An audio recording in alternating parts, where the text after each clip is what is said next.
Today I want to speak to you about time. Time is such a beautiful, weird, precious commodity. It feels, sometimes when I think about time, I think must be like magic. Time feels like magic to me. You look at the clock, you have time. You look again, you have no time. It's wow, what a magician.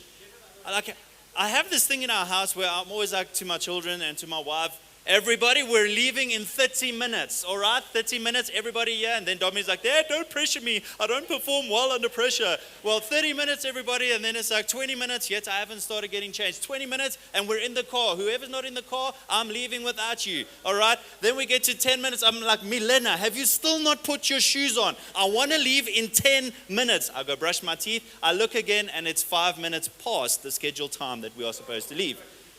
I do brush, yeah. I brush for 15 minutes now.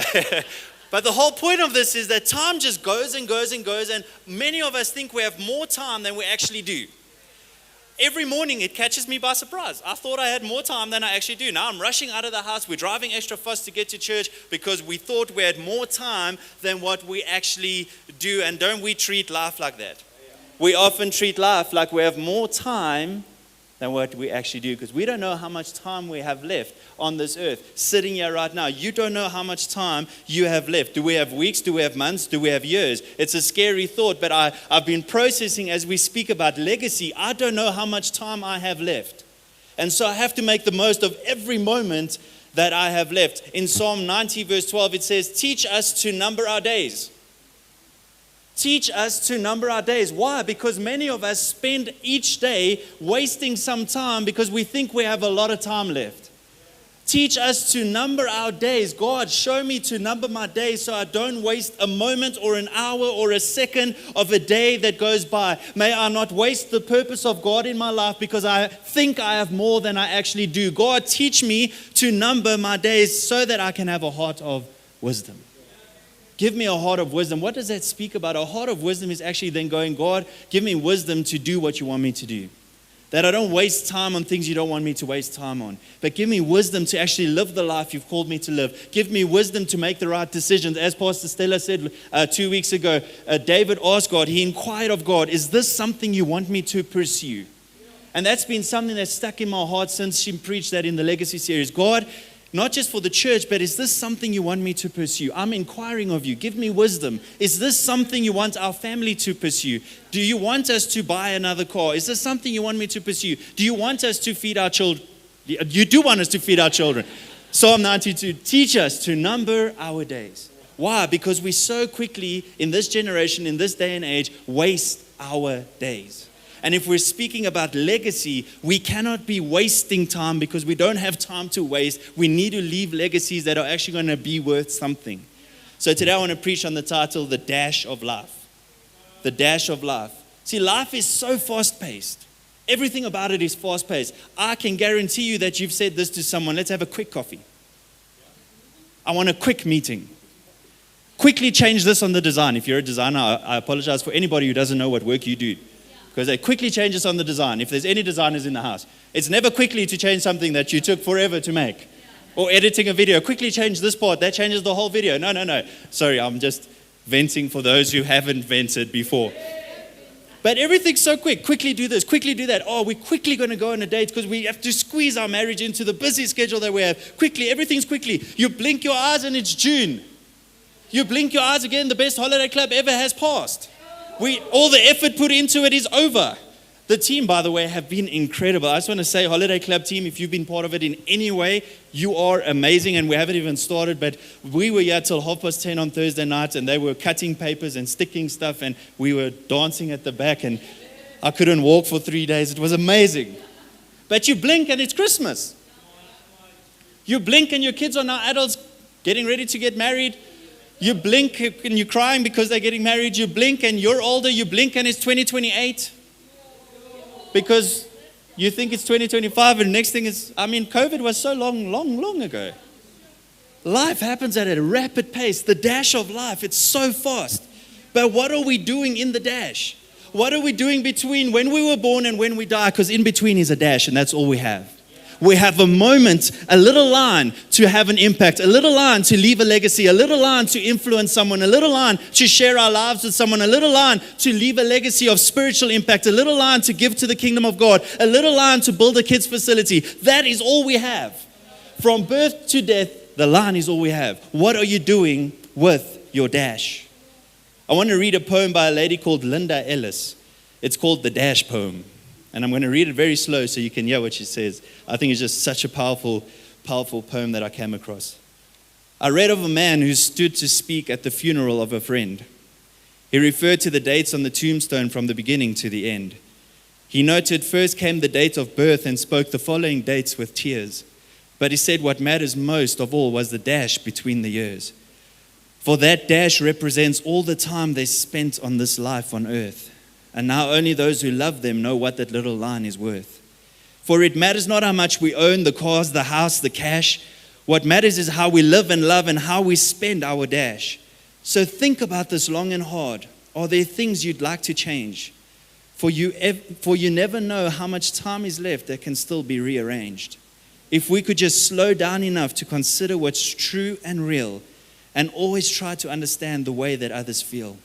Be less quick to anger and show appreciation more. Love the people in our lives like we've never loved them before. If we treat each other with respect and more often wear a smile, remembering that this special dash might only last a little while. So when your eulogy is being read with your life's actions to rehash, would you be proud of the things they say about how you spent your dash? What are we doing with our dash? I don't want to waste my dash on Netflix. I don't want to waste my dash on fighting with my wife. I don't want to waste my dash on raising kids in an aggressive way. I don't want to waste my dash. I only have this much time to impact as many people as I can. I only have this much time to influence Krugersdorp as much as I can. I only have this much time to see this church get bigger and bigger because we're influencing people and saving them from eternity in hell. We only have this much time. I only have this much time to make sure that my kids are raised in the right way. What are we doing in our dash? See, all legacies involve success, but not all success involves legacy. All legacies will involve success, but not all success will involve legacy. Why? Why is that the case? Because you cannot leave behind a legacy without living a successful life. But you can live a successful life without leaving a generational legacy. We don't need more successful leaders in this world. We need legacy leaders. We don't need more people who are building their own empires and their own businesses and their own things. We need people who are legacy leaders, people who are willing to lay their lives down, to pour it into the next generation, to pour it into someone around them. We need legacy leaders. We need legacy leaders who are truly successful, but model the DNA of Christ in everything they do. So if you're a business owner in the house today, you need to be someone who's carrying the DNA of Jesus into your world around you. That is your mandate. That is your purpose. Nothing more matters than carrying the DNA of Jesus into the world that you have around you. That's legacy leadership. It's passing on spiritual inheritance, not just stuff. It's good we have to pass on stuff. Like I want an inheritance. I want to leave my kids an inheritance. But I don't just want it to be material. I want my kids, even if they get nothing from me in terms of money, which Lord Jesus help me be wise, so I can do that. But even if I get nothing material and they just leave the house knowing I'm going to serve the Lord for the rest of my day. That for me is more important than anything else. Legacy leadership. What are we doing in our dash? Are we simply dashing from one thing to the next thing? Or are we actually investing intentionally into the lives of those around us? There's people in your lives who need your investment, who need you to invest. I'm not just saying young people. There's people in your life who need you to fully invest yourself into them so that they can live a legacy. Are we simply dashing from one thing to the next? Or are we being intentional? Now there's a character in the Bible that I'd like to speak about when it comes to legacy, and as I'm studying the Old Testament, he's just been a highlight character for me, and I wrote an assignment around all of this, and I was just like so blown away at how God works in the Old Testament. So if you think it's a boring book, go read it again with new eyes. Some parts are boring, I'll give you that. But it's powerful stuff. Take it back. Like in Leviticus. Lamentations. Anyway, the character that I want to speak about today and his effective legacy that he left is Moses. Moses was considered to be one of the greatest leaders in the Bible's history, other than Jesus. He was considered to be one of the greatest leaders of all time. The miracle events that happened because of his leadership, like leading the Israelites out of Egypt, they were stuck in slavery, and he led them out of Egypt, out of slavery, into freedom, and then they wandered in the wilderness for 40 years because they were being disobedient. But he just left this legacy of, hey, I took this whole nation, the chosen nation, the Israelites, out of slavery into Egypt, into freedom. And this is great. We can be like, that's a legacy. What a legacy. But I don't want to focus on that part because that's a cool legacy. But he did more. So let's dive into what he did. The story firstly reminds us that God's kingdom purpose for the nation of Israel started years before Moses. So Moses actually has this burning bush experience. And in this burning bush experience, God tells him, I am the God of Abraham, Isaac, and Jacob. This is a reminder to Moses saying, buddy, this didn't start with you, but it shouldn't end with you. Because I made a promise with Abraham. It carried through Isaac. It carried through Jacob. It carried through Joseph. It came to Moses. It shouldn't stop with you. There's this covenant I made with the people of Israel and for all generations to be blessed because of it. But it shouldn't stop with you. It didn't start with you, but don't let it stop with you. And so Moses gets this burning bush experience, and he gets this revelation of what God says I am. I am God, your father, the God of Abraham, Isaac, Jacob. God places Moses in the picture of the eternal purpose, and you and I also fall into this eternal purpose. May it not stop with us. May the blessings of future generations not stop because we failed to carry out the purpose of God in our generation and the kingdom principles that we ought to carry. There's an eternal purpose to your leadership and your legacy. The promise that God made to Abraham in Genesis 12 verse 2 was this: I will make you a great nation. I will bless you and make your name great, and you shall be a blessing. This is beautiful. So when God spoke to Moses at this time as the God of Abraham, Isaac, and Jacob, he's essentially saying, hey, Moses, I'm commissioning you. I'm making you part of something that's way greater than you are. And that's what we're part of, church. If we can just understand that in our dash, we are part of something way greater than we are. Immensely greater than what you think. You may walk into church feeling insecure. You may not know that you have a purpose, but I'm here to remind you today that you have a purpose that's way greater than what you are. You have to just step into that purpose of leaving a legacy for the next generation so that others can live in the blessing of God.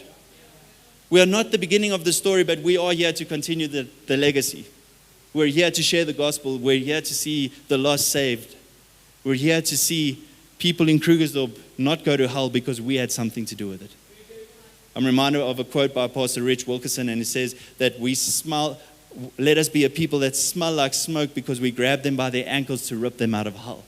That's kind of like a vivid picture, but that's what drives me.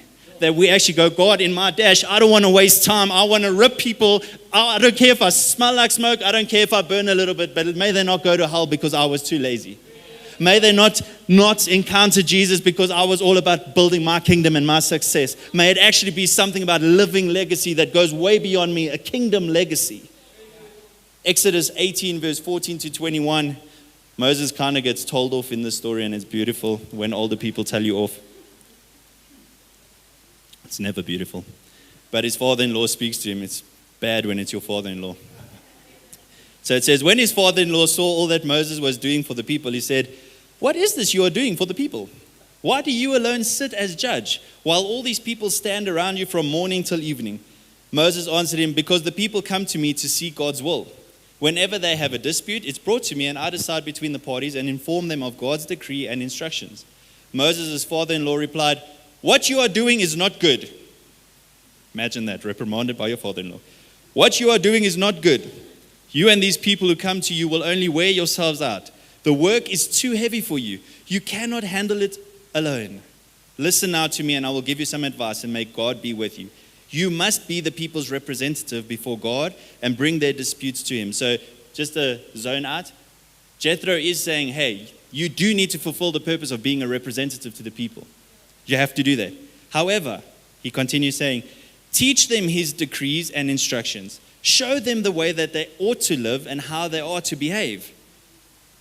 But select capable men from all the people, men who fear God, trustworthy men, and who hate dishonest gain and appoint them as officials.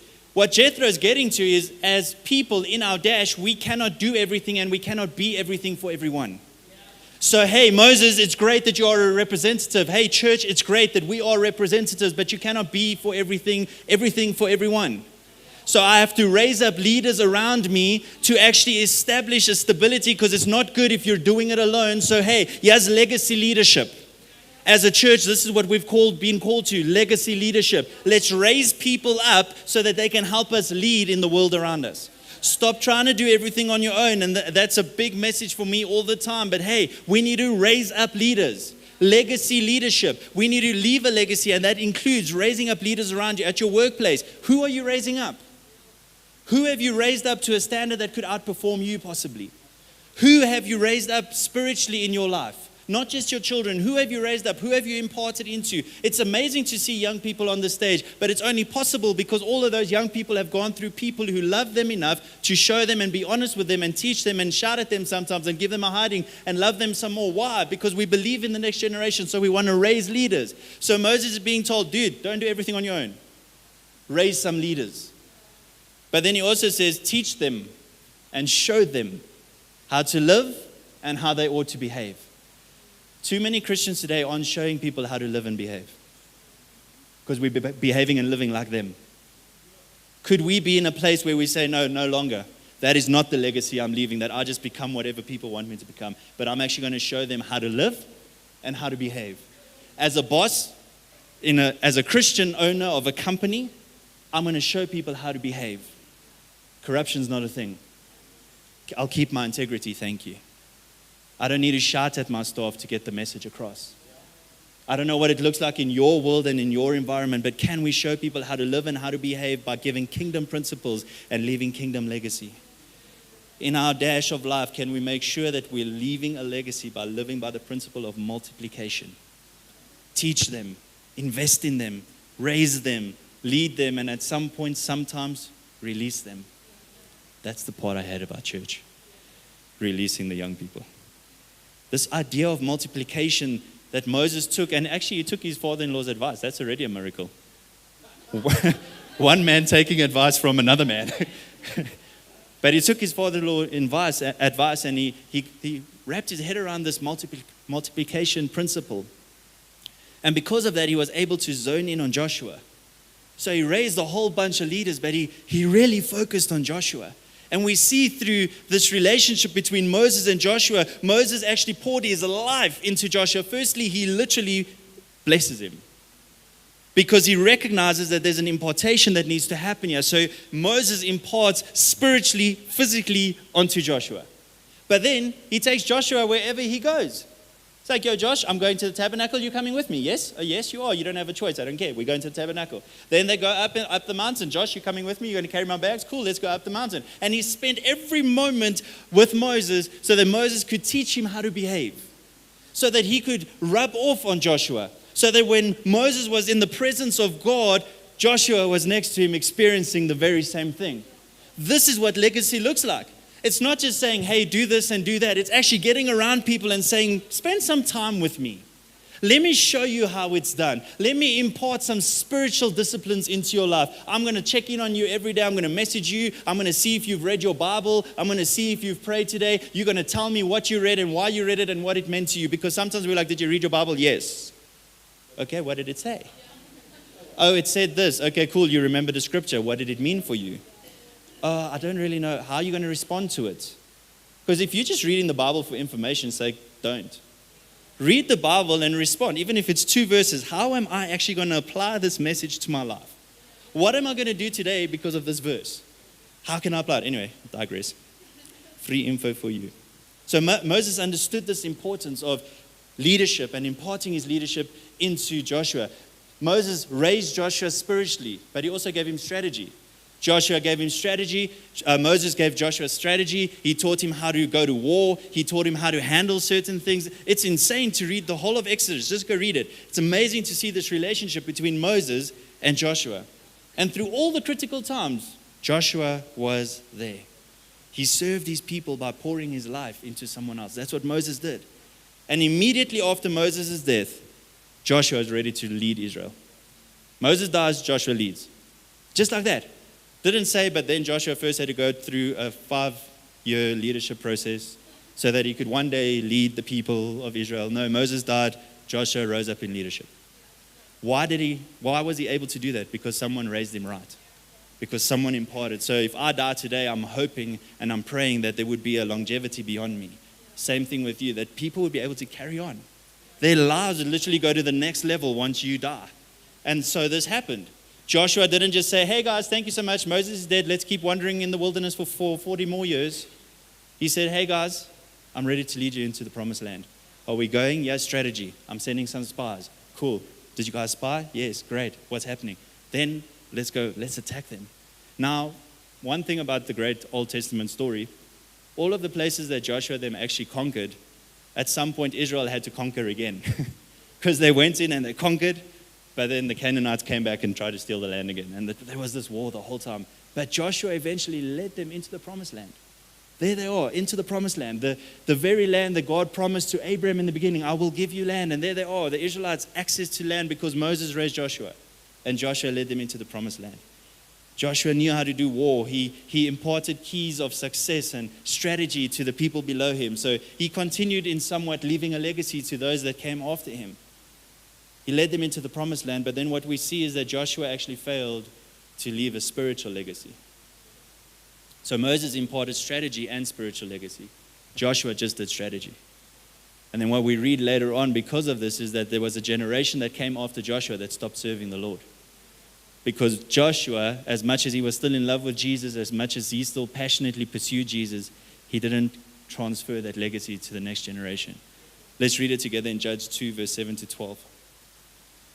As the Israelites served the Lord throughout the lifetime of Joshua, and the leaders who outlived him, those who had seen all the great things the Lord had done for Israel, Joshua, son of Nun, the servant of the Lord, died at the age of 110. They buried him in the land he had been allocated at Timnath-Serah in the hill country of Ephraim, north of Mount Gosh. After that generation died, another generation grew up who did not acknowledge the Lord or remember the mighty things he had done for Israel. The Israelites did evil in the Lord's sight and served the images of Baal. They abandoned the Lord, the God of their ancestors, who had brought them out of Egypt. They went after other gods, worshipping the gods of the people around them, and they angered the Lord. Again, what are we doing in our dash? Are we actually leaving a kingdom legacy, not just a successful legacy? Are we actually leaving things beyond how to work hard? Listen, it's very important to teach the next generation how to work hard, how to do things right, how to work with excellence. This is all part of legacy. But we cannot fail to pass on a spiritual legacy to the next generation. Kingdom legacy is not just teaching success and work. It's important, but it's not just that. Joshua just did that. Success and work. Success and work. And he failed to pass on spiritual legacy, and the fruit thereof is a whole generation who didn't serve God, who didn't remember the God of Abraham, Isaac, and Jacob, who didn't remember the God of Moses. I wonder how many of us, because of our lack of spiritual intimacy with God, is actually failing our next generation because of your lack. You're not spiritually intimate with God, and so how's the next generation going to be there? How are we going to get them there? You first need to go to loving God deeply, intimately. Leaving legacy, leading your world is all about loving God, loving people, and raising leaders. So in this dash of life, will you invest into others? That's the question. Will you invest into others? Will you spend this very line? Everybody just picture that line between birth date and death date, that little line. Will you spend every moment of that little line investing into others? Will you show others what it looks like to be intimately in love and involved with God? Will you invest into others and prioritize the kingdom as the main focus in the relationship between you and other people? Will you raise people to the level where they don't just focus on what they've achieved, but they focus on who they've lived for? Because that's the legacy we want to leave. We've achieved a lot, but it's because we've lived for Him, the audience of one. We've achieved a lot, but my whole life was focused around Jesus. That's the legacy we want to raise. So in your dash, I want to leave you with this question as we wrap up. From Pastor Rich Wilkerson. What can I do now that will help someone else forever? What can I do now that will help someone else forever? Because that's living legacy so that you can leave legacy. What can I do now that will help someone else forever? We have this one dash. We have this one go at this one dash. Let's give it everything we've got. We don't want to be people who are building our own empires and our own success. We want to be people who do this every day. What can I do today that's going to help someone else forever?